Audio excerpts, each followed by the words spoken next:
യുഎസിനോടും ദക്ഷിണ കൊറിയയോടും അടക്കം നിരവധി രാജ്യങ്ങളോട് ദേഷ്യം പ്രകടിപ്പിക്കുകയും അവർക്കെതിരെ പ്രവർത്തിക്കുകയും ചെയ്യാൻ ശ്രമിക്കുന്ന ആളാണ് ഉത്തര കൊറിയൻ പരമാധികാരി കിം ജോങ് ഉൻ. തനിക്ക് ദേഷ്യമുള്ള രാജ്യങ്ങളുമായി യുദ്ധത്തിന് തയ്യാറാണെന്ന് പോലും കിം പറഞ്ഞിരുന്നു. അതിനായി സൈനിക അഭ്യാസങ്ങൾ നടത്തുകയും സാറ്റലൈറ്റ്, മിസൈൽ എന്നിവയുടെയും മറ്റു നിരവധി ആയുധങ്ങളുടെയും ശേഖരം വർദ്ധിപ്പിക്കുകയും ചെയ്യുകയാണ് കിം.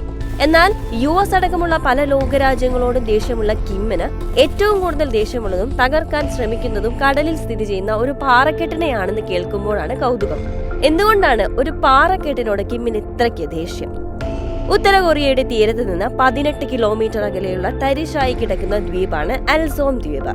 2019 മുതൽ മിസൈൽ ആക്രമണങ്ങളിൽ പ്യോങ്യാങ് ലക്ഷ്യമാക്കുന്നത് ഈ ദ്വീപിനെയാണ്. ഉത്തര കൊറിയ 25 തവണയിലേറെയാണ് ഈ ദ്വീപിലെ പാറക്കെട്ടിൽ മാത്രം മിസൈൽ ആക്രമണം നടത്തിയത്.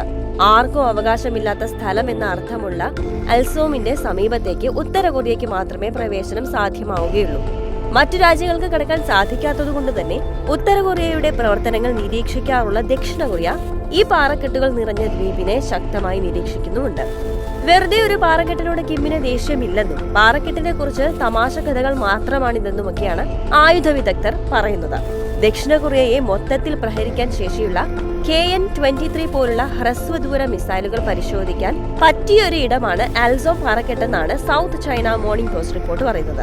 നോർത്ത് കൊറിയയ്ക്ക് ഇതുവരെയും കൃത്യതയോടെ മിസൈലുകൾ ഈ പാറക്കെട്ടിൽ പതിപ്പിക്കാൻ സാധിച്ചിട്ടുണ്ട്. ഈ പാറക്കെട്ടുകളിൽ ഇടിക്കുമ്പോൾ സംഭവിക്കുന്ന സ്ഫോടനവും അതിനുശേഷം അവയുടെ പ്രഹരശേഷിയും പരീക്ഷിക്കാൻ സാധിക്കുമെന്നുള്ളതാണ് പ്രത്യേകത. ഇങ്ങനെ സ്ഫോടനം നടക്കുന്നത് ഷൂട്ട് ചെയ്ത ശേഷം ഉത്തര കൊറിയയ്ക്ക് തങ്ങളുടെ പ്രൊപ്പഗണ്ട വീഡിയോകളിൽ ആ ദൃശ്യങ്ങൾ ഉപയോഗിക്കുകയും ചെയ്യാം. ആദ്യമൊക്കെ ഈ പാറക്കെട്ടിൽ അധിക ദൂരത്ത് നിന്നല്ലാതെ ചെറുദൂര മിസൈലുകൾ പരീക്ഷിക്കുമായിരുന്നു. അവയുടെ കൃത്യത കുറവായതിനാൽ അടുത്തിടെയായി കൃത്യത കൂടിയ മിസൈലുകൾ ഉത്തര കൊറിയ ഇറക്കിയിരുന്നു. ഇവയിൽ പലതും ജപ്പാനിൽ വരെയൊക്കെ എത്താൻ ശേഷിയുള്ളവയുമാണ്. ഇനിയും കൂടുതൽ മിസൈലുകൾ ഉത്തര കൊറിയയുടെ പണിപ്പുരയിൽ ഉണ്ടെന്നുമാണ് അഭ്യൂഹം. ഇത്തരത്തിലുള്ള പരീക്ഷണങ്ങൾക്ക് പറ്റിയ ഇടമായതുകൊണ്ടാണ് ഉത്തര കൊറിയ അൽസോം ദ്വീപ് തിരഞ്ഞെടുത്തത് എന്നാണ് റിപ്പോർട്ടുള്ളത്. തങ്ങൾക്ക് നേരെ ഏതെങ്കിലും റോക്കറ്റുകൾ മറ്റു രാജ്യങ്ങളിൽ നിന്ന് വരുന്നുണ്ടോ എന്നും ഉണ്ടെങ്കിൽ ബഫർ നൽകുന്നതിനും നോർത്ത് കൊറിയയ്ക്ക് സഹായകമാണ് അൽസോം ദ്വീപ്. നോർത്ത് കൊറിയയുടെ പല ആയുധാഭ്യാസങ്ങൾക്കും അൽസോം ഒരു തീക്ഷ്ണമായ പശ്ചാത്തലം നൽകിയിട്ടുണ്ട്.